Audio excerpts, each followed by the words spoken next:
Bonsoir Luc, comment est reçue cette annonce russe dans la capitale ukrainienne?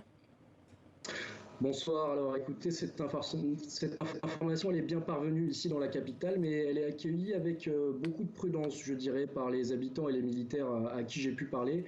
Alors effectivement, on peut désormais confirmer que l'armée ukrainienne mène notamment des contre-offensives au nord de la capitale et que l'armée russe a été forcée d'abandonner des positions qu'elle tenait, alors notamment à Irpin au nord-ouest et puis à Brovary au nord-est de Kiev.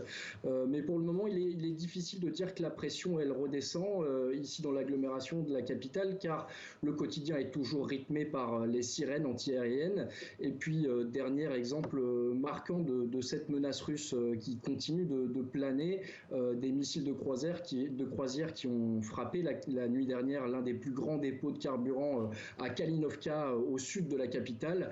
Et je confirme on pouvait voir cette épaisse fumée noire depuis très loin. Et puis, autre signe révélateur de cette tension toujours bien présente ici au cours de ma journée de tournage, j'ai pu observer des Ukrainiens qui continuaient d'être à pied d'œuvre pour construire de nouvelles barricades sur des axes considérés comme stratégiques.